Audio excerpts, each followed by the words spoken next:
In most ways, Joanne is just a retired teacher in New Haven, Connecticut. However, periodically, she makes a trip to exchange her bag of dirty, hypodermic needles for clean ones. But she's not a drug user. Instead, against her better wishes, she does so to prevent her adult heroin-shooting sons from contracting disease. But with Connecticut proposing to cut more than 1/5 of needle exchange funding, her sons stand at much higher risk of contracting HIV and even spreading it. So Joanne's story brings up several issues. First of all, what exactly are needle exchange programs? Well, in a needle exchange program, one can trade in dirty needles for clean ones.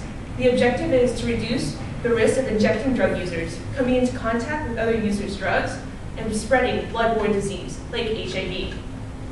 Needle exchange programs appear in many settings, but most often in the United States, they are in community clinics or public health offices. And the targeted audience is injecting drug users. Today's presentation will focus on the controversy around needle exchange programs. And a common acronym that I'll be using throughout my presentation is NEPs. For my presentation, I'll be using the homeless population as a case study of those who have shown statistically high numbers of both drug use and HIV positive status. The Substance Abuse and Mental Health Service Administration estimates that 38% of homeless people are dependent on alcohol, another 26% on other drugs like heroin or cocaine. And the National Alliance to End Homelessness estimates that 3.4% of homeless persons are HIV positive. And this may not seem like a lot, but consider that there are over 640,000 homeless people in the country today, according to the U.S. Department of Housing and Urban Development. This means that combined, there are over 20,000 people who are homeless and HIV positive. This means that in urban areas where a lot of homeless people are concentrated, they carry an even greater risk of spreading HIV. And while researchers in the past have focused on NEP's effect on either drugs, disease, or homelessness separately, I want to point out for my argument that homelessness, disease, and drugs are not isolated problems. They can coexist together and therefore need to be studied together. So I want to consider these connections through the context of NEPs. NEPs affect directly disease transmission. They can indirectly target homelessness and also have been criticized over and over again for condoning drug abuse. NEPs can also affect the interaction these factors have together. And my argument is that we need to start using needle exchange programs as a more holistic way, as a tool to combat all these problems, not separately, but concurrently. To do so, I will look at needle exchange programs, first at the federal level, then local level, and then finally make suggestions for how we can make overall changes. First of all, at the national level, the needle exchange controversy is a clashing of ideologies. On one hand, we have pragmatism, a practical approach to problems and affairs. Countries like the Netherlands have taken a decidedly pragmatic approach to injecting drug use, using needle exchange programs and other similar measures as a preferred method of assistance for injecting drug users.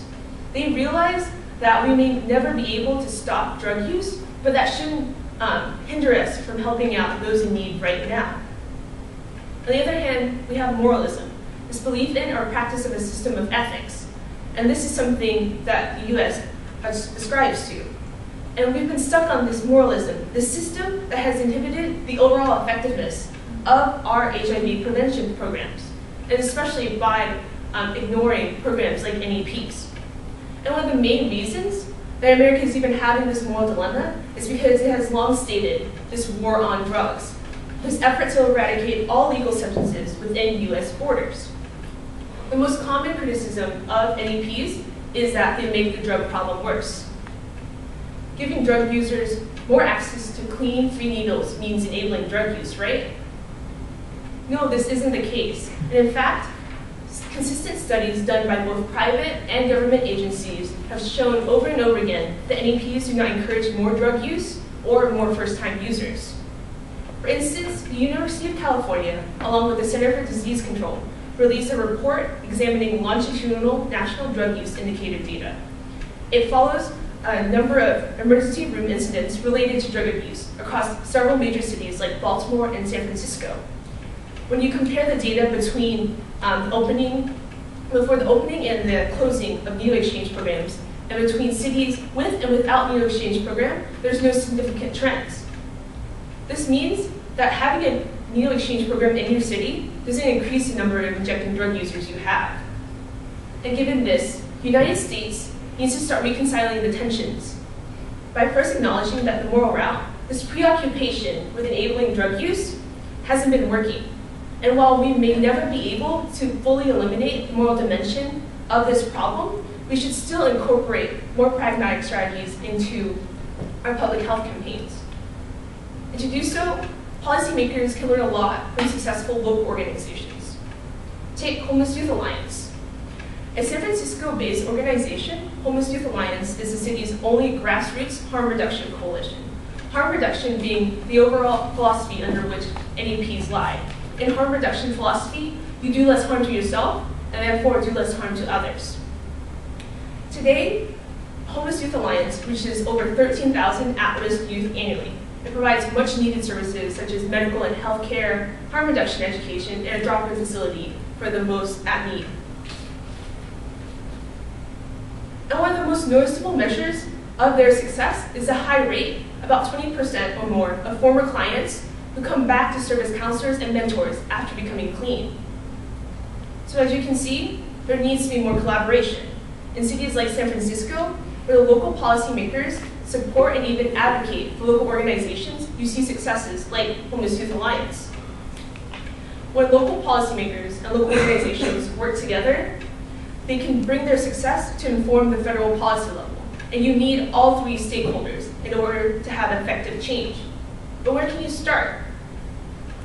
Well, most of the advocacy has come in large part from local communities that are most affected by these issues, and therefore should have the most authority on what the changes are needed.